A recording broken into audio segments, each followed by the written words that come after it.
George Michael, aka Georgios Kyriakos Panayotou, passed away recently. His passing prompted me to re-listen to one of my favorite songs, Father Figure. A passing has a special way to make you focus on things that you never really paid attention to. Details about art, a sample that you never noticed before, or just the way it makes you feel. In this case, it was the lyrics. On the surface and in a music video, Father Figure is a very simple story. 1. You have a love story about George Michael, a man dreaming of a relationship with a beautiful model. 2. This man explains the aspect of a relationship he would like to pursue and how it is difficult to retain. Okay, so now let's put the music video aside and look at some facts. 1. The song was written in 1987 by George Michael. 2. George Michael came out as gay in April 1998 after the bathroom scandal where he was arrested. 3. In a shown interview, he said that the last relationship he had with women was close to 10 years prior to this interview or the incident. Is on the borderline, which I've always considered myself in terms of the way I appear to people. You mean ambiguous? Ambiguous, yeah. And my sexuality was not cut and dry. I have no problem with people knowing that I'm in a relationship with a man right now. I have not been in a relationship with a woman for almost 10 years. 4. Which brings us back to the lyrics. So here's a quick look at the lyrics. Sometimes I think that you'll never understand me. Sometimes love can be mistaken for a crime. I will be your father figure. This time I think that my lover understands me. It's kind of clear from the lyrics, plus the timing of the song, that Father Figure was written in a way that George discusses in what could be attributed to a man or a woman.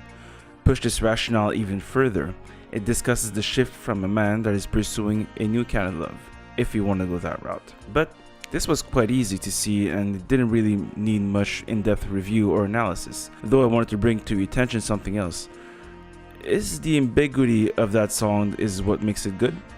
Meaning, is it the fact that he's not really specific about what he wants that makes the song good? As opposed to a straight person, because it makes them feel something a little bit, in some way, a little more defined in themselves. And if someone kind of is on the borderline, which I've always considered myself in terms of the way I appear to people. You mean ambiguous? Ambiguous, yeah. Let's look at another song. This one was not intended to contain any ambiguities. Written by the one and only Prince, it was yet another love story about a breakup.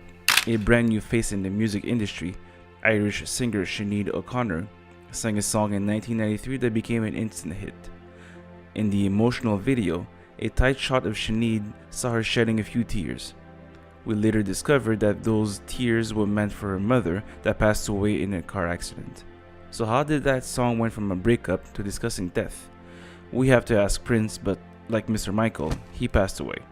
In order to understand the differences between the songs, let's look at the lyrics once again. The original version by Prince and the Sinead version are a bit different. The new song never really discusses the act that was committed and shifts the attention on the fact that the person took her love away. The hero of the story simply explains how he or she is reacting to this departure. Both songs need a special attention to the lyrics. In the Sinead version, there is a small change that is worth noticing. In the lyrics, a few words were changed by Prince, making an impactful difference.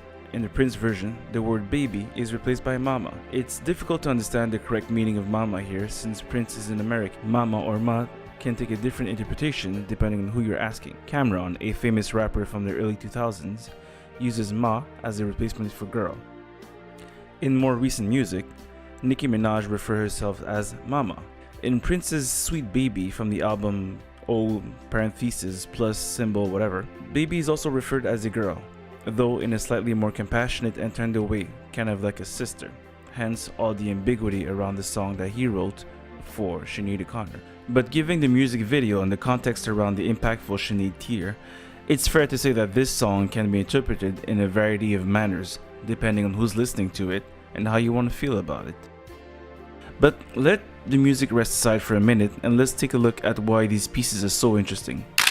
Dr. Claudia Muth, who studies art perception, the pleasure of insight and problem solving, published a study that demonstrated that revealed that the higher subjectivity perceived degree of ambiguity within the artwork, the more participants liked it, and the more interested in affecting it was for them. So, our pattern-seeking brains are always drawn to the search of meaning of something. Let's take a look at the old lady / young girl drawing by cartoonist W.E. Hill. This drawing contains a picture of an old woman. I'll give you 20 seconds to take a look at it.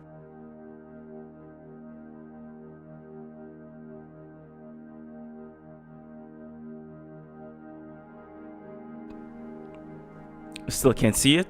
I'll give you another 10 seconds.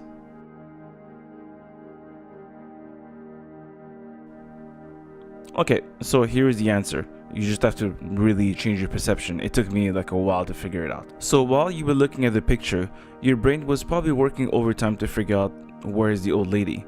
This is how we're made. When there's something that's not straightforward or has perceived inconsistencies, our brain is trying to patch holes by inserting data points into it. Maybe that's why conspiracy theories are so damn popular.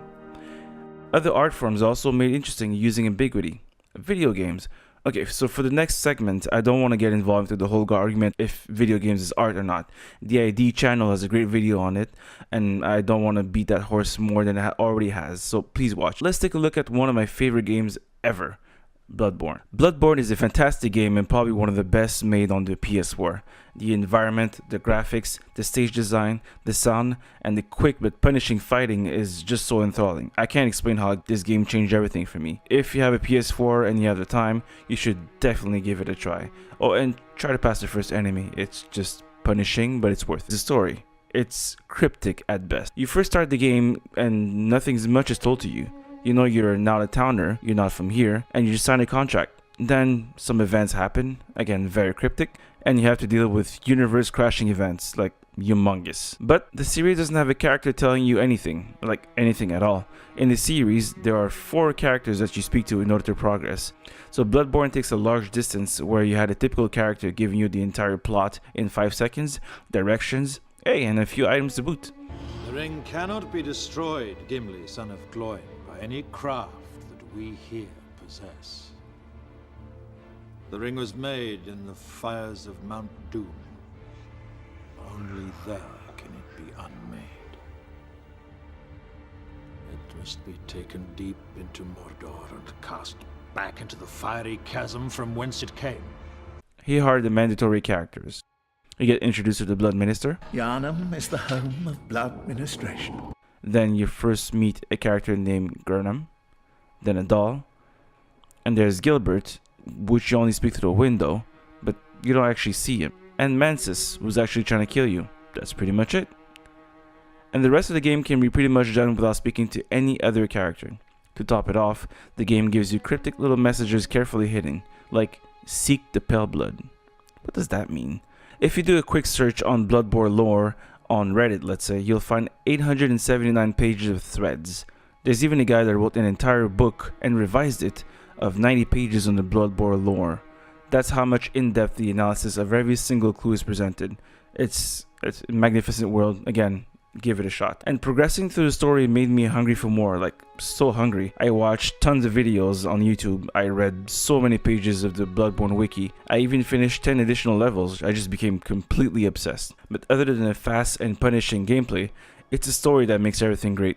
Every bit of dialogue is critical, and you search for meaning in all the words. Even the item descriptions give you the entire story. There's no real messages, it's just you have to piece it together. I totally missed it at first. When I started first playing, I thought it was a standard role-playing game, and the plot would thicken like a regular RPG. It did not. I found myself staring for 10 minutes at a small piece of paper. A piece of paper, folks. Anyways, let's go back to Ambiguity. Is this the single thing that improves art? No. Without the surrounding elements of quality design, talent, experience, and practicality, it's just going to be confusing, like Lost. Like, do you remember Lost? No one does. It really tried to go for the bizarre and mysterious, but totally failed because they got greedy and they didn't write with an ending in mind. But it makes things really interesting.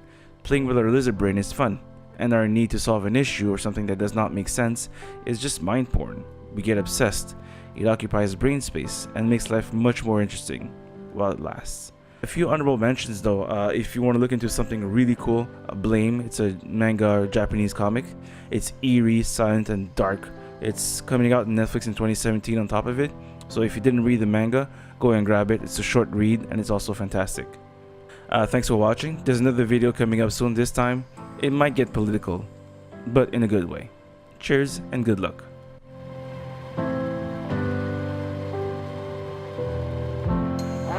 desire when I let you collide. The colder inside your bones.